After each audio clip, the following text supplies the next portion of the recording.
பிடி பிரம் நேயர்களுக்கு வணக்கம். பல வருடங்கள் கழித்துனே சொல்ல முடியும். இந்த வாரம் இரண்டு படங்கள், இரண்டு படமே யூஎஸ்பி அப்படின்னு எடுத்துக்கிறோம் அப்படின்னா, இரண்டு படத்தோட கண்டென்ட் மட்டும்தான் யூஎஸ்பி. ரெண்டுமே ரொம்பவே குவாலிட்டியான டைரக்டர்ஸ். இதுக்கு முந்தைய அவங்களோட படங்கள் தான் இந்த இந்த வாரம் இந்த இரண்டு படங்களுக்கான தேட்டரில் ஆடியன்ஸை புல் பண்ணக்கூடிய அந்த யூஎஸ்பி. முதல்ல மாரி செல்வராஜின் வாழை.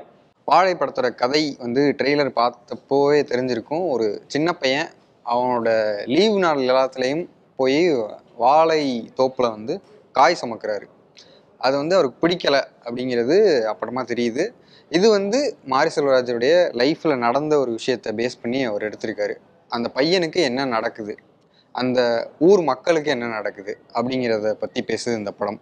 தங்கலானப்போ ஒருத்தவங்க சோஷியல் மீடியாவில் பதிவு பண்ணியிருந்தாங்க, தங்கம் எடுக்கிறதுக்கு பின்னாடி இவ்வளோ வலி இருக்கா, நான் இனிமேல் தங்கம் அணிய மாட்டேன் அப்படின்னு. அது கொஞ்சம் ஓவர் எக்ஸாக்ரேட்டட்னு வைங்களேன். ஆனால் ஒரு வாழைப்பழத்துக்கு பின்னாடி இவ்வளோ வலி இருக்கு, அந்த பாதையே இந்த மாதிரி இருக்கும் அப்படின்னா, ஒரு சேத்துல நடந்து வரப்பு இருக்கும், வரப்புல கால் பற்றக்கூடாது, மண்ணில் செருப்பு போடாம, ஏன்னா உள்ளதுலேயே ரொம்பவே ஒரு டெண்டரான ஒரு மரம் அப்படின்னா அது வாழை மரத்தை சொல்லுவாங்க, ஈஸியாக சாச்சிட முடியும். அப்படியான ஒரு இடம்ங்கிறப்போ எவ்வளோக்கு எவ்வளோ செருப்பு மாதிரியான விஷயங்கள் போடாமல் போக முடியுமோ அப்படி தான் போகிறாங்க. அதெல்லாம் தாண்டி அவங்களுக்கு கிடைக்கக்கூடிய கூலி அப்படிங்கிறது ரொம்ப சொற்பமான ஒரு விலை தான். இந்த கண்டெக்ஸ்ட் மட்டுமே நம்மளை கண்ணில் தண்ணி நிற்க வைக்கிற மாதிரியான சுச்சுவேஷன்.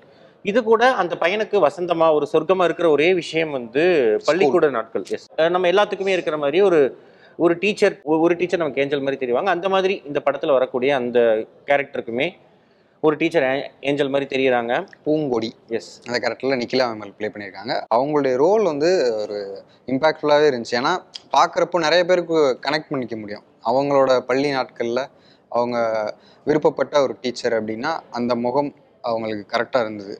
அது தவிர இன்னும் பெர்ஃபார்மன்ஸாக சொல்லிகிட்டே போகலாம். ஒவ்வொரு கேரக்டருமே அவ்வளோ இன்ட்ரெஸ்டிங்காக இருந்துச்சு. அந்த ரெண்டு பசங்களில் ஆரம்பித்து அக்கா கேரக்டரில் திவ்யா துரைசாமியாக இருக்கட்டும், அவங்க அம்மா கேரக்டரு, கலையரசனோட கேரக்டரு, இந்த மாதிரி எல்லாருமே சூப்பராக பெர்ஃபார்ம் பண்ணியிருந்தாங்க. அம்மா கேரக்டரில் நடித்தவங்கள நம்ம கடந்த 10 ஆண்டுகளில் நிறைய படங்களில் பார்த்துருப்போம். அவங்க பேரே கர்ணன் ஜானகினே போடுறாங்க. அவங்க பெர்ஃபார்மன்ஸுக்கு கிடைச்ச மரியாதைன்னு சொல்லலாம். இந்த படத்தில் அந்த கடைசி மொமெண்ட்ஸ்லலாம் அவங்க அழுகிறது அப்படிங்கிறது, எவ்வளோ கல் நெஞ்சக்காரராக இருந்தாலுமே அந்த சீனில் அவங்களால அவ்வளோ ஈஸியாக சீட்டில் உட்கார முடியாது. அப்படியாப்பட்ட ஒரு பெர்ஃபார்மன்ஸ். ஸோ பெர்ஃபார்மன்ஸாக இந்த படம் அவ்வளோ ஒரு எல்லாத்திட்டையுமே இதுதான் உங்களோட பெஸ்ட்டாக இருக்கணும் அப்படிங்கிற மாதிரி வாங்கியிருந்தாங்க.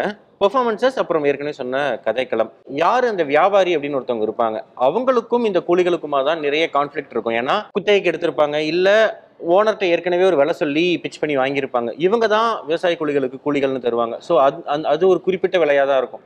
அப்போ அதில் நடக்கிற கான்ஃப்ளிக்ட் என்ன மாதிரிலாம் இருக்கும், எங்களுக்கு இந்த விலை கட்டாயமாக வேணும் அப்படிங்கிற போராட்டமாக இருக்கும்னு எல்லா விஷயங்களுமே அவ்வளோ யதார்த்தமாக இருந்துச்சு. நம்மளால சிரிக்க முடிகிற இடம் அப்படிங்கிறது அந்த ஸ்கூல் போர்ஷன்ஸ் மட்டும்தான். மற்றபடி அந்த பொன்வேல் நினைக்கிற அந்த சின்ன பையன், அந்த பையன் ஒரு விஷயத்தை தொலைச்சிட்டு கத்துறதாகட்டும், அது முன்னாடியே நமக்கு சில ஃப்ரேம்ஸில் காட்டப்பட்டாலும் அந்த குறிப்பிட்ட இடங்கள்ல அந்த பையன் நடிக்கிறது அதெல்லாமே ரொம்ப ஹாண்டிங்காக இருந்துச்சு. டெக்னிக்கலாக சொல்லணும்னா தேனி ஈஸ்வரோட சினிமோட்டோகிராஃபி ஒரு லைவ்லியாக இருந்துச்சு. அந்த பார்க்குறதுக்கு அந்த தோப்புக்குள்ளே போகிறதா இருக்கும் lively. At the same time உங்களுக்கு ஒரு மாதிரி பதப்பதப்பாக இருக்கும். ஐயோ அடுத்து என்ன நடக்க போதோ, அந்த மாதிரி அந்த விஷயத்தை கொண்டு வரதுன்றது ஒரு பெரிய அச்சீவ்மெண்ட் தான். அதை சூப்பராக பண்ணியிருந்தார் தேனி ஈஸ்வர்.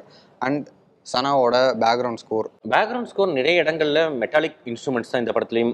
வழக்கம் போல மாரி செல்வராஜ் படங்கள்ல என்ன மாதிரியான ஒரு பேக்ரவுண்ட் ஸ்கோர் சனா கொடுப்பாரோ அதே மாதிரியான பேக்ரவுண்ட் ஸ்கோராக இருந்தாலும், மற்ற படங்கள்ல நமக்கு பெயின் மூமெண்ட்ஸ் அப்படிங்கிறது தெரியும். இப்போ பரியேறும் பெருமாள் எடுத்துக்கிறோம் அப்படின்னா, கதிருடைய அப்பாக்கு நடக்கிற சில விஷயங்கள் பெயின் மூமெண்ட்ஸ். கதிர் ஆனந்தியுடைய அந்த மண்டபத்துக்குள்ள அந்த ஃபங்க்ஷனுக்குள்ள போறப்ப நடக்கிற சில மூமெண்ட்ஸ்னு பெயின் மூமெண்ட்ஸ் அப்படிங்கிறது அங்கங்க இருக்கும். இந்த படத்துல ஃபன் மூமெண்ட்ஸ் தாண்டி பெயின் மூமெண்ட்ஸ் அப்படிங்கிறது நிறையவே இருக்கு. குறிப்பா ஒரு விஷயம் அந்த சின்ன பையன் தேடி அலையிறதும், இன்னொரு பக்கம் ஒரு சின்ன குழந்தைக்கு இன்னொரு கதாபாத்திரம் அதே விஷயத்த கொடுக்குறப்போ ஒரு ஹம்மிங் ட்ரை பண்ணியிருப்பாங்க. அது அவ்வளோ நல்லா இருந்துச்சு. எடிட் பேட்டர்னாவுமே இந்த போர்ஷன்ஸ் எல்லாமே நல்லா இருந்துச்சு. ஒரு பிளாக் அண்ட் ஒயிட் ஷேட்ஸில் காட்டிட்டு சில போர்ஷன்ஸ் மாற்றுறதாகட்டும், எடிட்டில் 2-3 விஷயங்கள் மாற்றி மாற்றி காட்டுறதாகட்டும்னு இந்த படம் டெக்னிக்கலாகவும் சரி, தமிழ் சினிமா உண்மையாகவே இங்கே கிரியேட்டர்ஸும் கதைகளுக்கும் எந்த பஞ்சமும் இல்லை, இன்னும் நிறைய இருக்குது. எவ்வளோக்கு எவ்வளோ ஒரு உண்மையை சொல்கிறது, உண்மைக்கு நெருக்கமாக இருக்கோ அவ்வளோக்கு எவ்வளோ அது எங்கேஜிங்காகவும் இருக்குது அப்படிங்கிறது தான் இந்த படத்தோட பெரிய பலம். குறிப்பாக சொன்ன மாதிரி அந்த ஹியூமரான போர்ஷன்ஸ் எல்லாமே லைவ்லியாக இருக்கிறதும், அண்ட் அவனுடைய வழியை சொல்லக்கூடிய எல்லா விஷயங்களும் ரொம்ப நம்மளை தாக்குற மாதிரி இருக்கிறதும் படத்தோட பெரிய ப்ளஸ். இந்த வாரம் இந்த படம் மிஸ் பண்ணாம பாருங்க. ஒரு நல்ல படைப்பு அப்படிங்கறது நீங்க தியேட்டர்ல ஒரு ஒரு நல்ல படைப்புக்கு நான் ஸ்பெண்ட் பண்ணணும் அப்படின்னு நினைக்கிறவங்க தாராளமா பார்க்கலாம். நன்றி.